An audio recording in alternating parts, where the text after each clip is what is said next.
Hello and welcome to the Daily Mill for Monday the 16th of May 2022. In today's Millwall news, as expected, bang on time, we have the statement from Steve Kavanagh.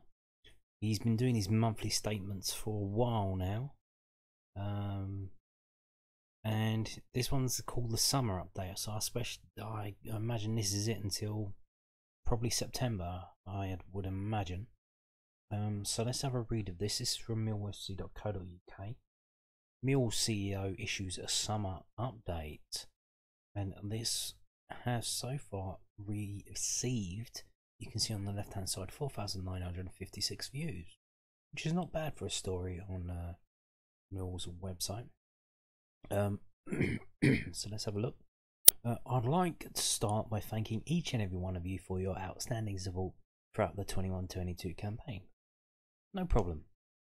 It will forever be remembered as the season when fans made a long-awaited return to football stadia following the COVID-19 pandemic, and you contribute to some unforgettable moments both at the Den and away from home. For me, Jed Wallace's strike at Loftus Road and Jay Cooper's late win at Bramwell Lane really stand out, as do the performances and results against Birmingham, West Brom, QPR, Sheffield United and Huddersfield at the Den. But in truth, there were many more. It was such a relief to share them with you after far too long playing behind closed doors. To go into the final day of the season with a chance of finishing in the playoffs is testament to the hard work of Gary Rowett, his coaching staff and of course the players. So I would also like to thank them for their efforts in what was unquestionably a very successful season on the pitch. It is important that we progress off it at the same time, which I hope we have been able to demonstrate throughout the season. That would not be possible without the tireless work of staff behind the scenes who continue to always go above and beyond with the club's best interest at heart. Thank you. We know that we don't always get everything right, but what we will continue to do is listen to support feedback, suggestions and ideas, and look to implement anything reasonably possible which improves our offering to fans on match days and beyond. Having Millwall fans in the North Stand for our final home game of the season against Peterborough United was a huge success and contributed significantly to what was a brilliant atmosphere on a day. While it won't be possible to make that a permanent plan at this stage, we will continue to put it in place as and when we can during next season and review it as a potential full-time option for the future. Okay. One of the real success stories the past few months has been the ever-increasing use of the Blue Bus and SE16 bars on match day. The atmosphere around there is always superb, and we also began trialling opening both after games too, which will be a work in progress. Yes, when you think, I mean, all the pubs in the area have been decimated, haven't they? The Barnaby, the Brown Cart, gone. It's gone. Canterbury Arms, gone. Well, it's turned into some restaurant. I suppose you could go in there, but you get some funny looks. Probably get some Nigerian Guinness or something like that. I don't know. But yeah, most people they're drinking. They either drinking the blue. So you've got the Blue Anchor, you got Foresters, you got Queen Vic. Or you got the new one, the Bank, the old Bank, is it called the Bank? So you've got them there. And then you've got Surrey Quays, obviously the Wetherspoons of Surrey Quays. A lot of people love that, obviously. Cheap beer at Wetherspoons. And then you've got London Bridge area, so close to the ground. Not a lot going on, so there is a market there. There is a vacuum that needs to be filled. Now, part of that was kind of filled by the Millwall Cafe. I don't know if I don't think they have a license, so they're just selling just normal drinks, soft drinks and whatnot, so, and food. But that did fill a massive void that was there in terms of food outside the ground, and there is no corner shop really anywhere near there, and the club have stepped in and done this, and it seems to be working, so good for them. The atmosphere around it was always superb. We are also looking at ways of enhancing food, drink and entertainment offerings in other areas also, perhaps most significantly close to the Zampa road gates. We're very conscious that there are fewer food and drink establishments. Oh, that's exactly what I just said. I haven't pre-read this, so we're getting it live here. That's what I just said. We're very conscious that there are fewer food and drink establishments in the local area compared to years gone by, so it is incumbent on us as a club to do all we can to make up for that, so that the fan experience of match days is about so much more than just the football. That will hopefully include enhanced facilities and activities for young supporters and their parents too, and we look forward to making the most of this close season period to bring plans to life ahead of the start of the 22-23 season. Indeed. Well, if renewal actually, so they've got planning permission for the first part, but I think it's in like 7 parts. I think when we get to the 4th part, that's when the bars and restaurants are supposed to be built, which is going to be along the Surrey Canal Road. I think. Is it? Yeah. So that's when that's coming in, but when will that be? That could be in 10 years' time, 15 years' time. It might get cancelled if the housing market collapses. So you never know, or if they run out of money. And if they build the ones that they're going to build and they don't sell, because there's so many flats being built in the area, it's insane. It's absolutely insane. All along the Old Kent Road, up and down the Alderton Road. As I write this, we are fast approaching 5,000 season tickets sold ahead of Friday's saver period deadline. Figures have been trending almost identically to our most successful year of sales in 2018-19, but we of course hope to surpass that final number of around 8,000 come late July when everything kicks off again. We're delighted with the level of support shown, and I urge anyone thinking about purchasing a season ticket to do so before Friday, as it guarantees far and away the best value for money when watching Millwall at the Den. Indeed. So it seems 5,000 people buying season tickets already. That's fantastic news. Earlier this year it was announced that the club had finished 21st out of the 92 in the Fan Engagement Index. Whatever that is, there is a link, but I'm not going to click it, which measures clubs for their dialogue with supporters, their governance and transparency, with each category broken down by different elements. To finish 21st is a good achievement, but we know that we can be so much better, and one of our biggest objectives for 22-23 is improving on that final position. Engagement with fans is not just the responsibility of Shona Groves, your support liaison officer, or indeed the board of directors. It is an important duty for every member of staff at all levels, and we will be reviewing all processes, communication channels and opportunities in the weeks ahead to ensure we're the best we can be for you.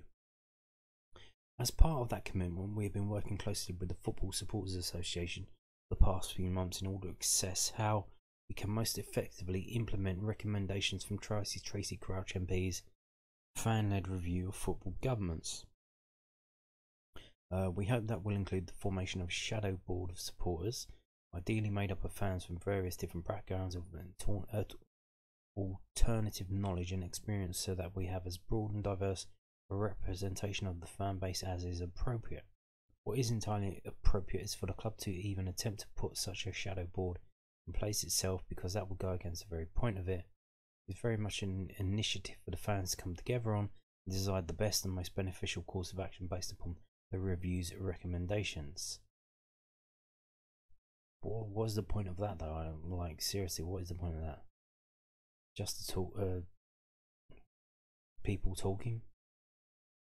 They come to a meeting and talk, and then what?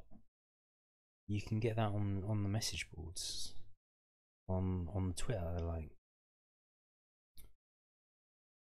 I don't really understand why they have to have a secret club of secret supporters who are on a special super fans. Look at me, I'm on the board, the shadow board. As a result of John Berylson's very stable and supportive long-term ownership, we have thankfully not experienced some of the issues many other clubs have in recent years. But that is not to say that a shadow board would not be of significant merit for Millwall and for you as supporters. Well, I don't think it's going to have any merit for me as a supporter. What are they going to do? They're going to say the same things that get said every year. The food shit. That's what they say every year. The kits, they're out too late. We want them out in June. They say that fans moan about the same shit every year. So, if you make an official board, they're just going to say the same shit. So who cares? We have previously had a fan on the board role which hasn't been filled for some time. It is not a straightforward position by any means, and perhaps it is more beneficial to have a group so that the load is spread, but again, that is something that we want fans to decide upon. As I've mentioned on previous occasions, I understand that representatives from the FSA will be in touch with different individual fans and groups platforms in order to gauge opinion on the best way forward to help ensure Millwall is at the gold standard for fan engagement, which is something we should all want. It is so important that the club's engagement is constructive, that communication is two-way. At difficult times or when new ideas or challenges arise, it's important the club can liaise with a broad group to discuss matters and arrive at outcomes which are best for the club and its fan base. You can read the FSA's take on the fan-led review and their key takeouts by clicking here. This week we'll be hosting a public consultation forum to showcase our plan. Aha! They've got the plans ready, are they? Here we go. We will be hosting a public consultation forum to showcase our plans for the new training ground at West Kingstown. It is another very important step in the planning process, which we hope is very close to final submission by the end of June. We will release an overview of our plans for supporters very soon, so please keep an eye out on those. So the public consultation forum, they kind of had a public meeting, but that was in West Kingstown. And if I would have had the day off work, I was thinking about going down there, but I didn't, so I didn't. Because it was open to the public, and they don't know I don't live anywhere near there, so.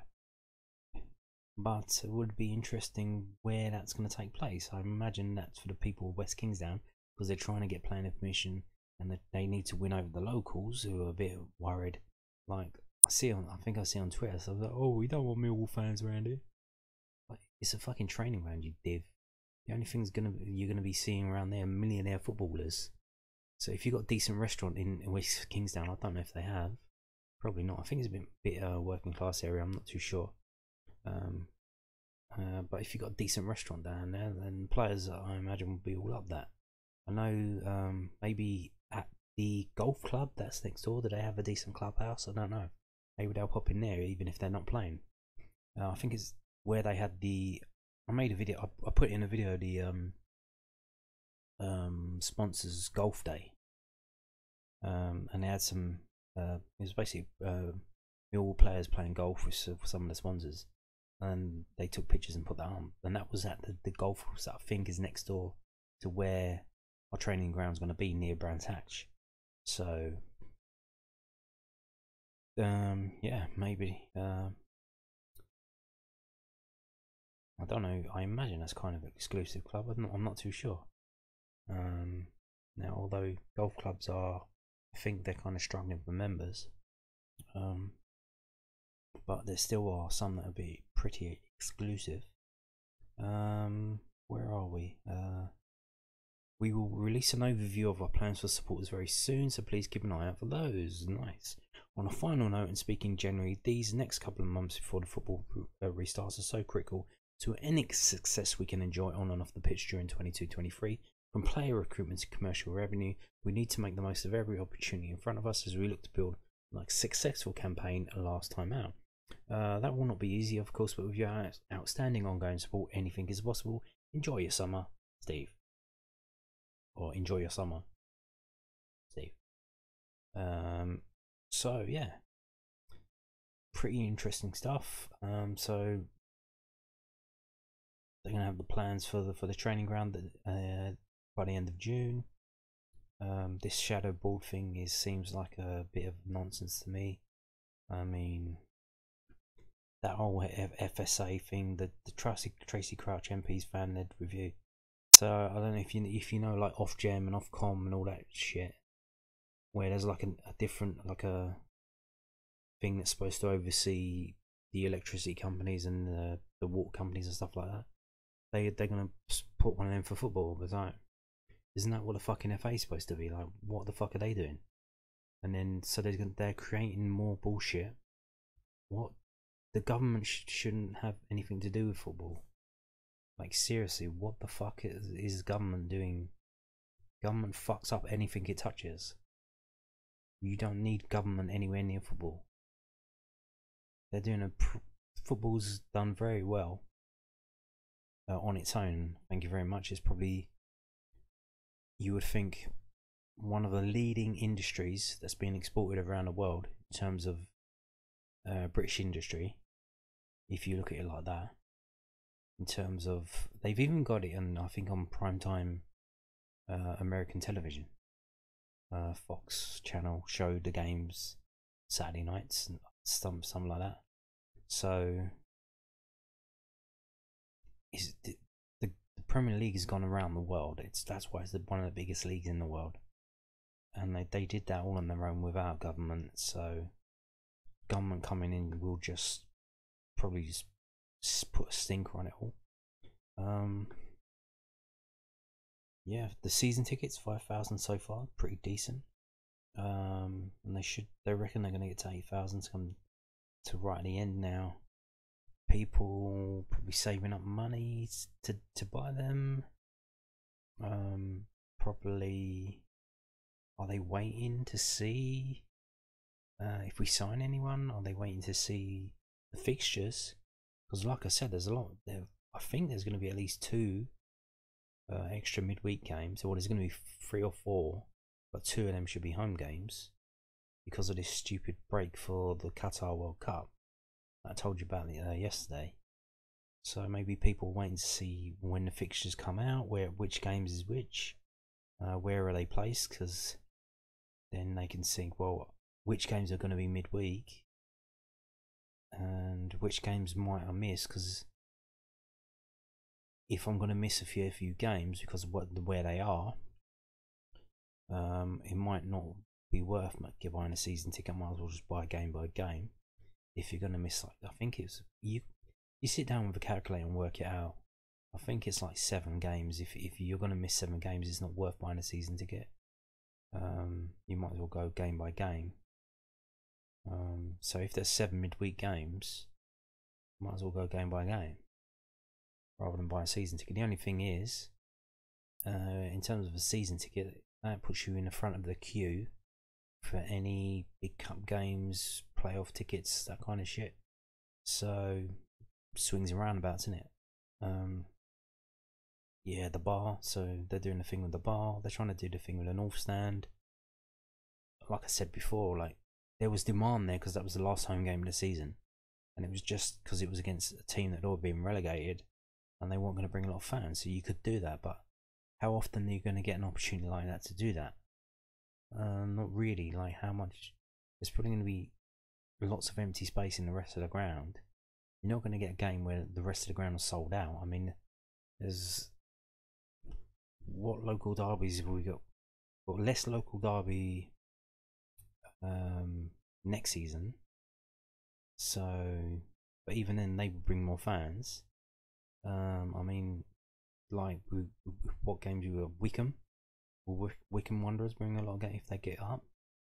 Probably not. But then, why would the home fans want to go to that game? Unless, again, I don't know, it was on like Christmas, Boxing Day or something like that. I don't know. But it seems that was a unique opportunity that kind of coalesced into a point where it made sense to do it. So I don't think you need to get many more of them, where you get the three other sides of the ground almost selling out, and then you open up the North Stand. So I don't know about that. The only thing is, the reason why they're probably saying it is because they've set up like a barrier. I think they're probably too lazy to take it down. They've got the husky thing in the middle, and then they've got like other banners over the seats to like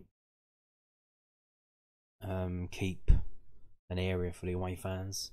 So I think maybe they're just too lazy to take that down, so they're going to keep that up, and they're probably going to try and limit the amount of away fans they can get in. So that's probably why they're saying that. Yeah, pretty decent. Pretty interesting stuff there from Steve Kavanagh there. Moving on now to this also from millwallfc.co.uk. A word from the Millwall Community Trust CEO. So these they do all the football classes and stuff next to the ground. They do events and stuff.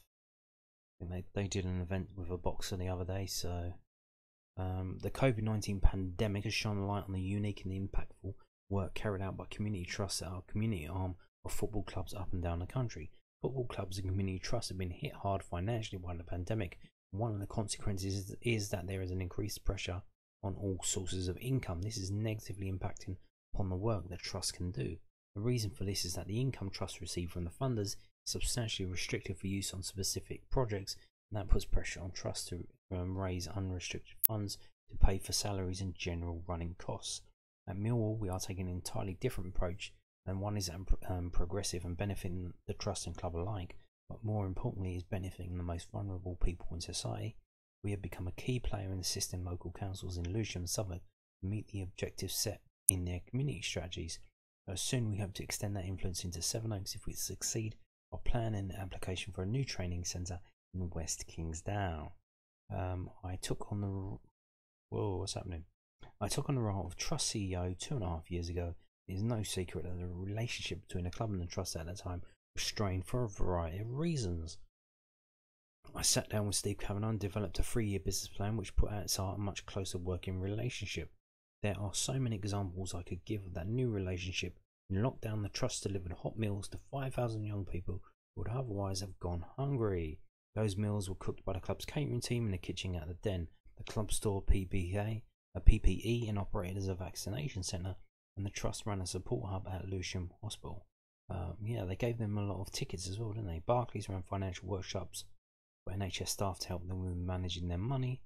There were yoga sessions for the same staff, and first team players read bedtime stories to the children of NHS staff. Earlier this year, the club and trust joined forces to establish a media college at the Den, and that, I did see that. I did mention it in a video, and that will only grow going forward and benefits local young people. Some students have had their work published in the Matchday programme or on the club and trust websites. The planning process for the proposed new training ground has been a model for collaborative working. The club has concentrated on the technical aspects of the application, and the trust has articulated the community benefits for the people of West Kingstown and the wider Sevenoaks area. Whether it is toddler soccer, walking football for seniors, healthy eating programs, tackling knife crime or education projects, the trust and the club are working together to achieve positive outcomes. The club takes no income for these programs, but in return, the trust is a conduit to give communities a taste of football at the Den for lower profile matches, and this generates valuable income each season. At events like the club's Player of the Season event, the trust pays for its table. The fact that Trust's Board of Trustees contains 4 club representatives makes for greater coordination and effective delivery, and is such a positive way of working. I believe we have developed a model of working at Millwall that should be a blueprint for clubs up and down the country, and I know the EFL are very supportive of this model. Let's hope others follow suit.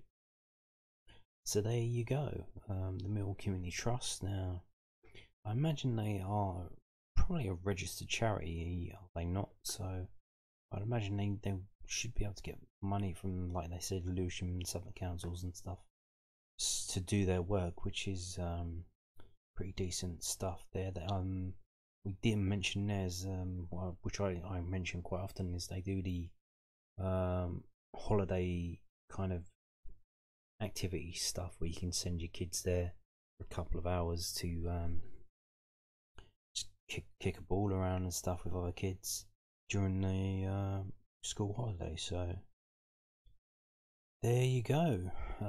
2 statements today from Millwall CEOs. Moving on, this is also from millwallfc.co.uk. Limited edition Father's Day tours added. Now this is a good thing, because I did mention these tours before. They did one just before Christmas that was for kids, and I thought that would be a pretty decent like Christmas gift. That would be fantastic, and it seems a lot of you took that up because it did sell out.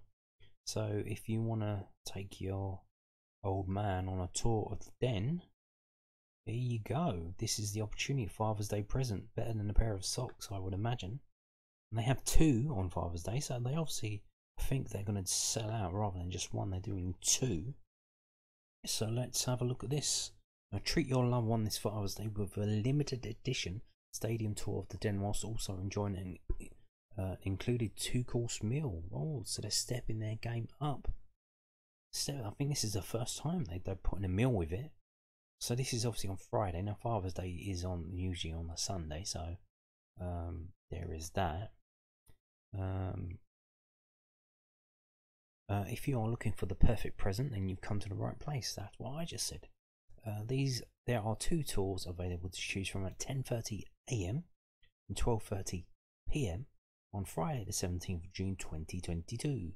The guided tour will start in the executive lounge before stopping off at various different locations in the stadium, such as the director's box, press area and the media lounge. The tour is rounded off by taking the players' walks from the dressing room through the tunnel and out to the dugouts. The experience can't end without making sure you grab a picture next to Gary Rowett's seats.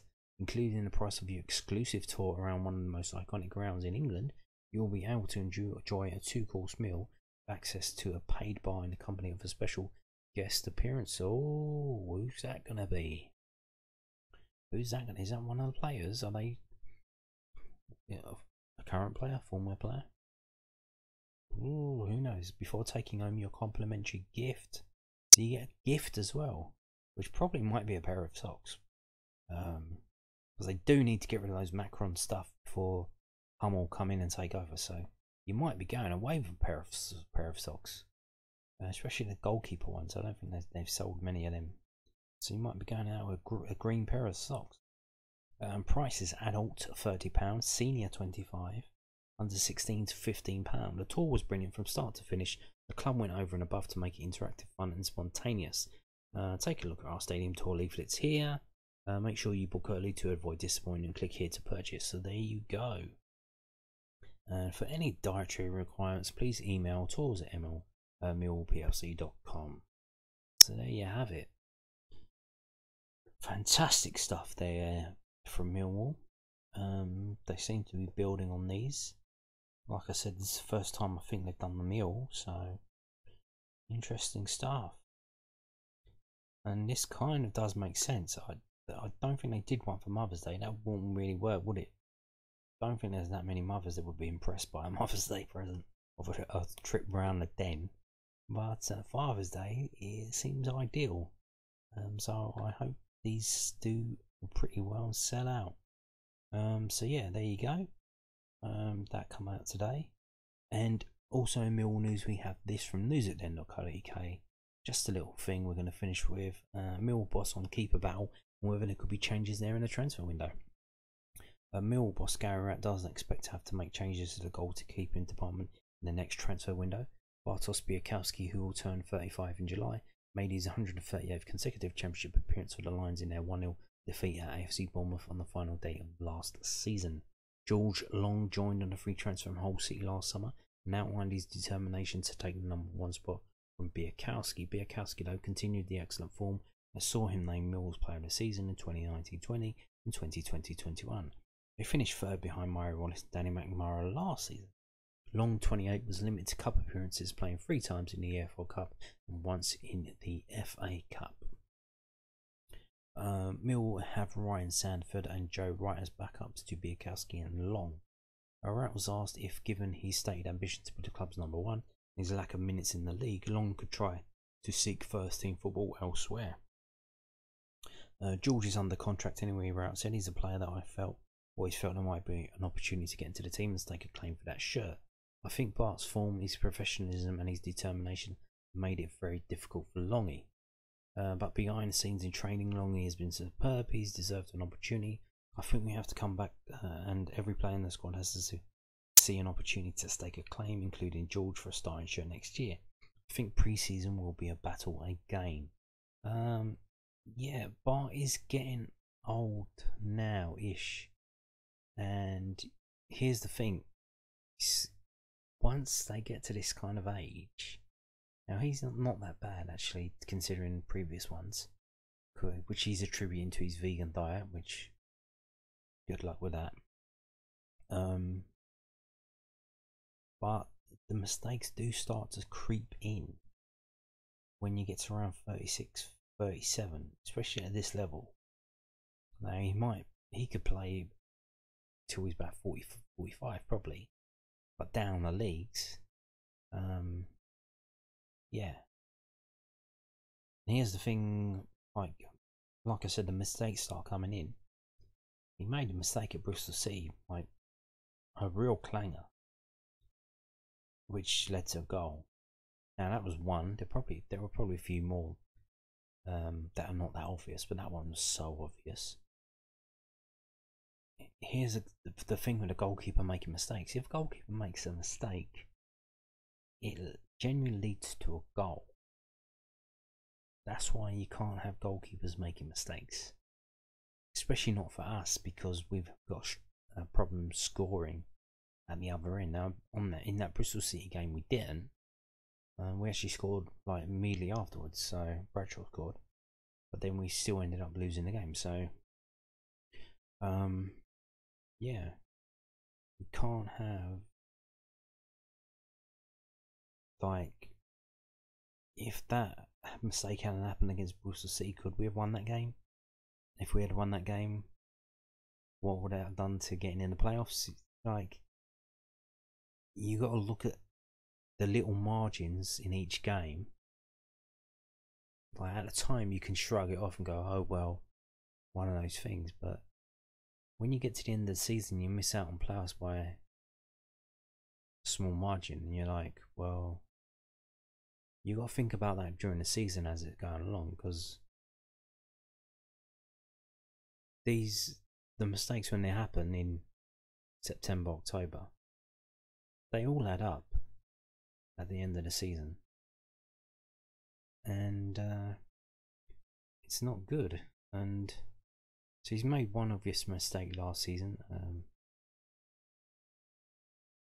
If he makes two this season coming up, that's gonna be worse. So over or under, will he be making the one mistake next season, the one absolute howler next season, or will he be making more because he's getting a bit old? You don't know. And then once that happens, then you get George Long conversation will start coming in. But in terms of goalkeepers, I think what I would mention is Ryan Sanford and Joe Wright. I've got the feeling that probably one of them will be let go, to be honest with you. Maybe at least one, maybe both of them will let go.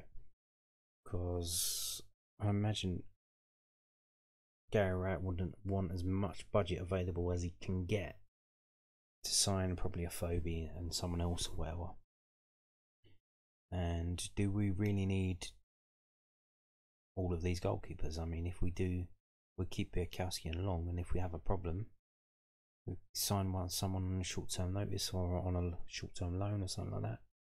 I mean, was it Luton, even after the transfer window, they got permission to sign a goalkeeper because all the other ones were injured, so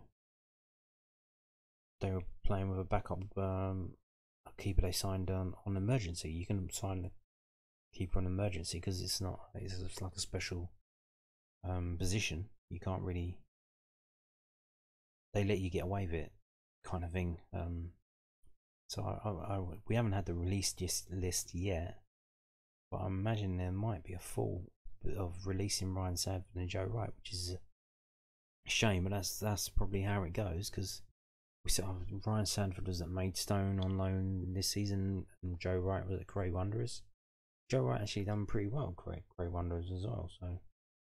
But that's a long way up for the Championship. But here's the thing with young goalkeepers, they're really up against it, because it takes a while to get good as a goalkeeper.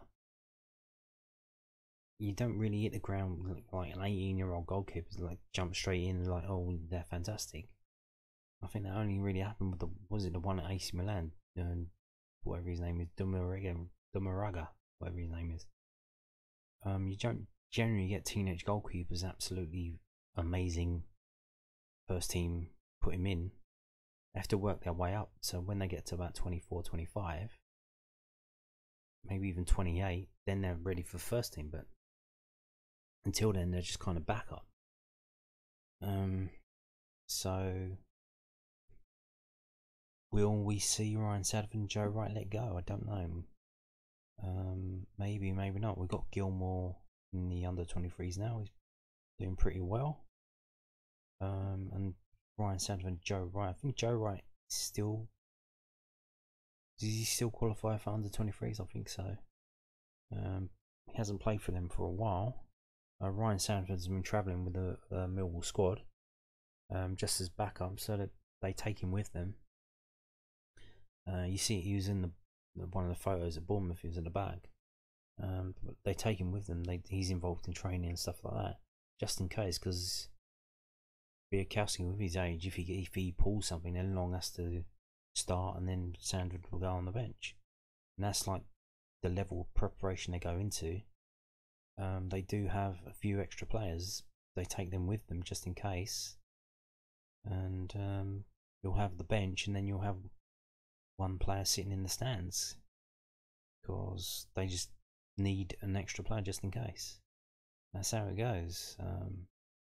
But will we need them next season? Ryan Sanford and Joe Ryan? I'm not too sure.